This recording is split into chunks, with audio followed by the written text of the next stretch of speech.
Hey, what's up, guys? It's Joel. You might have seen me on the Facebook page for the Accords, the Accord X, the 10th gen. Doing a turbo swap today, hopefully. Try to get it done the same day. We'll see how it goes. I think I have everything I need, but you never know with these things, so hopefully it goes well.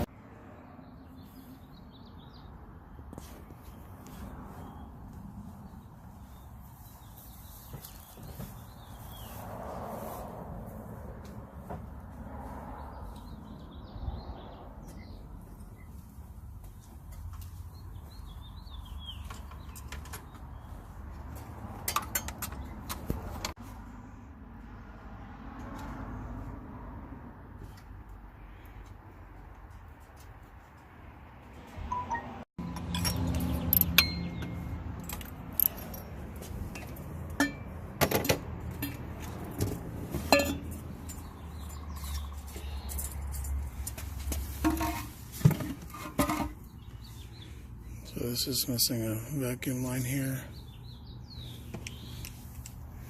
and it curves the opposite way. Type R housing, stock one. See where the O2 sensor goes on the Type R one. The O2 sensor goes on the very top on the Accord.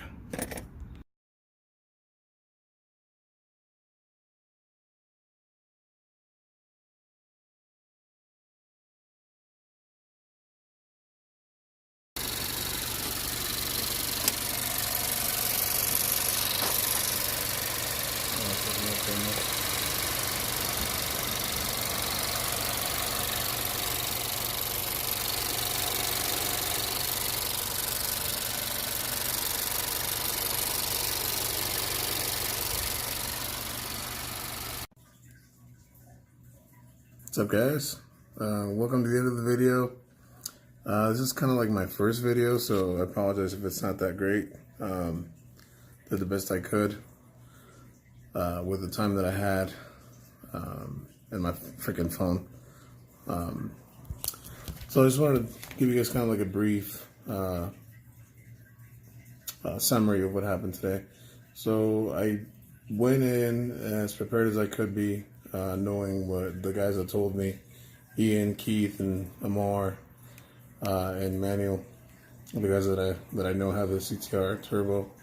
Thanks a lot, guys. You guys really made this a lot easier than it could have been if I just did it by myself. Saved a lot of time for sure.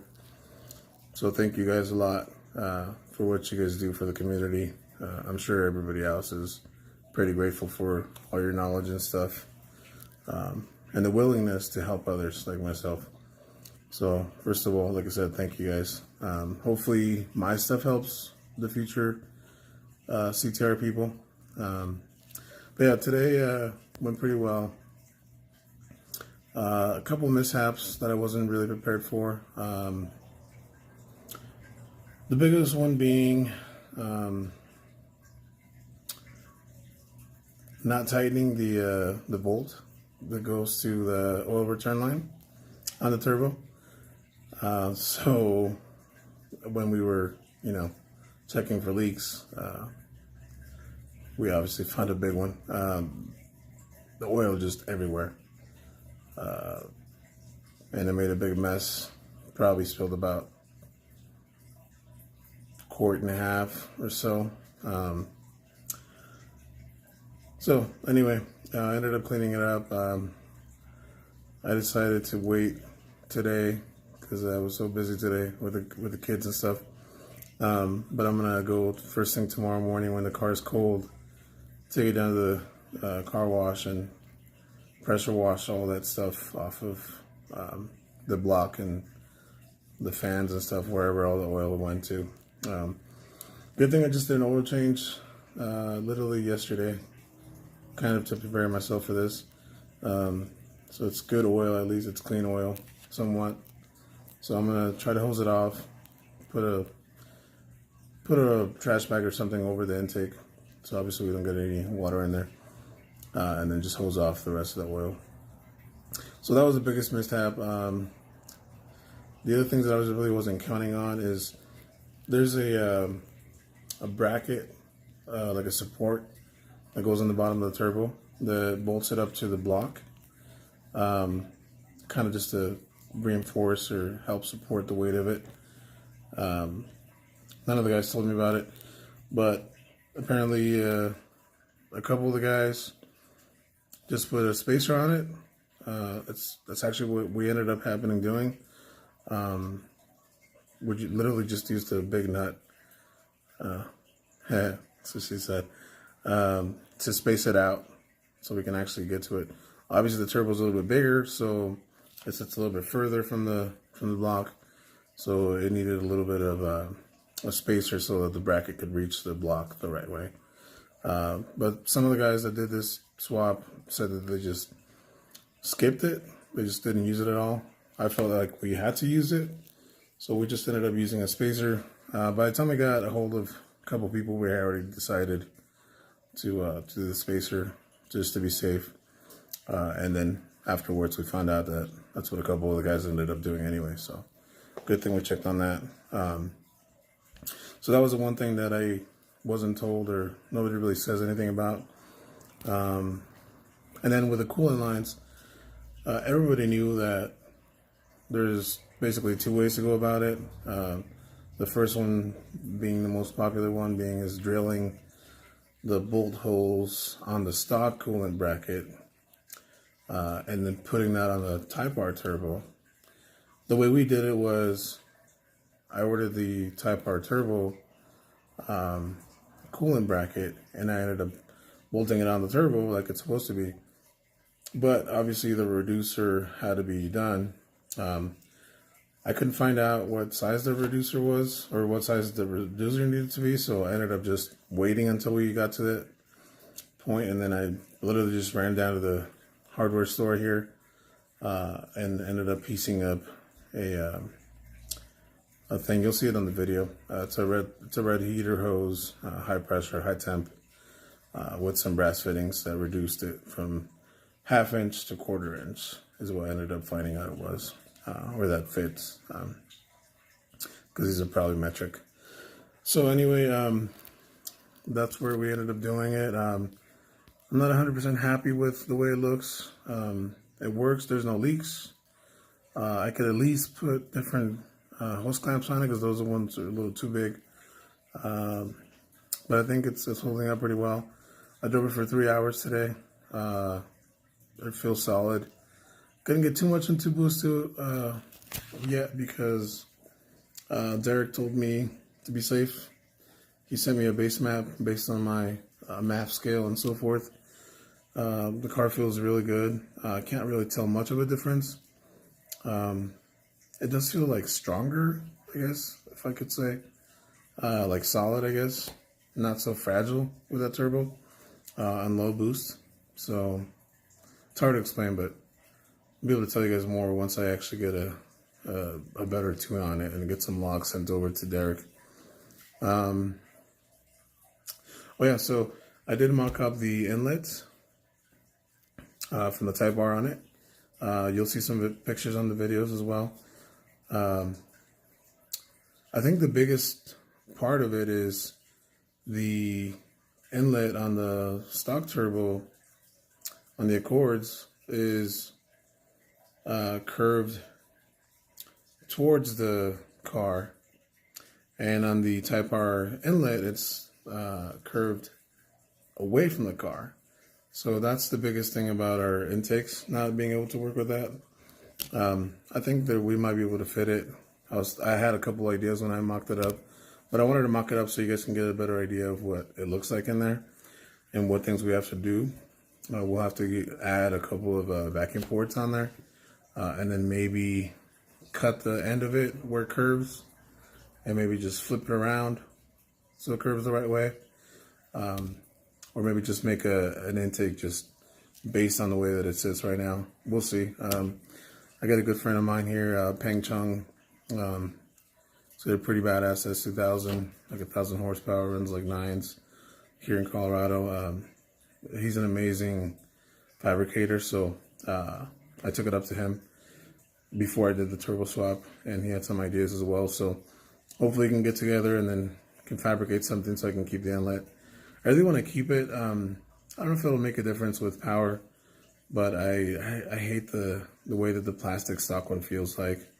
It just doesn't look right. It doesn't feel right, especially because the turbo is not the stock one anymore. So I really want to get the inlet in there and fabricate it. We'll do whatever we got to do. So yeah, hopefully we can get something figured out and get it in there and give you guys some feedback on it. I know Tanner from Canada is working on something like that to use it with a stock turbo, I think. So I'm excited to see what he comes up with. But yeah, this is a kind of innovation and the thinking and the actual doing stuff to the car that everybody else can benefit from. So hopefully we can learn from each other and advance the platform faster than other Hondas before. So at least that's the way to think about it, I guess. But for now, I'm done. I'm hoping that RV6 gets out the front pipe done quick, and I'll be happy to test it for you guys. So let me know. I love your products, man. Richard, you've been just amazing, man. You've been really helpful with your knowledge and send me part numbers for what I'll need. Oh, while I'm on that, I did break a stud on the downpipe. So good thing I ordered more. The ones that Richie sent me, the part numbers too. So I replaced those. One of them that I broke, but I just ended up replacing all of them just to be safe. But yeah, if you're replacing your downpipe, highly recommend getting the studs and the nuts just in case. Get these nuts. So yeah, just to be safe, get your stuff together and then go from there. But just to be prepared as well as you can be, so that you're not like stuck without a car, or you have to take stuff apart later on, or have to be days without your car. But yeah, sorry about the long video. Just kind of be detailed as much as I could. Feel free to ask me any questions, guys. Gotta work early in the morning, but I'm gonna try to get up earlier and get the oil hose off of that freaking engine and the engine bay. I'll send you more guys pictures later on. And I'll keep you posted with the results. Hopefully I can get on the dyno again once I have the full revisions done with Derek. I'm thinking probably late next week if everything goes well. I know it's pretty busy too, so I try to be understanding with that. So yeah, just real quick, I want to thank RV6.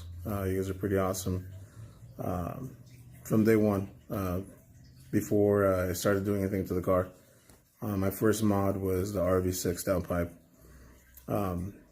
and I was blown away by the quality of the build, the welds, the brackets, the finish, the look, and then even more so the customer service.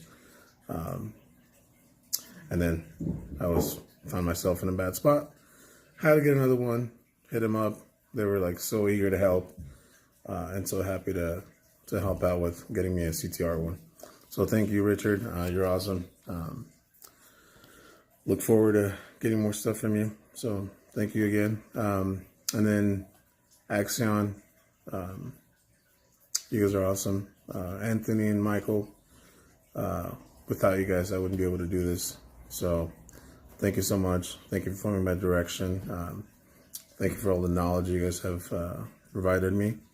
And I'm really looking forward to doing more stuff with you guys. I have a few things on your page that I have my eyes on. So after the swap, I'll be hitting you guys up again. The only sticker I have on my car is yours. And you definitely earned that. I'm not a stickers kind of guy anymore. Used to be back in the day with my Evo, my 240, all this stuff, but I try to keep it clean as possible. But I do have one sticker from a vendor, and that's Axion. And really thank you guys. I'm pretty happy with you guys, and without you guys, I probably wouldn't be modifying my car. You guys just made it a lot easier, and the pricing is amazing, and the customer service obviously is bar to none. So thank you so much, guys. I don't really do YouTube. I have a few videos from back in the day that I posted on my channel. I'll probably post this up so you guys can look at it and maybe learn something from it, or criticize me or judge me, whatever. I'm open to it. You know, always try to be better. So let me know if I can improve anything, or if I did anything wrong in the car. You know, I'm all ears. I'm open-minded, so I can take it. For now, that's it. I guess go check out my Instagram, Felix_Joel. It's also in the video. Until then, I'll see you guys later. Have a good day.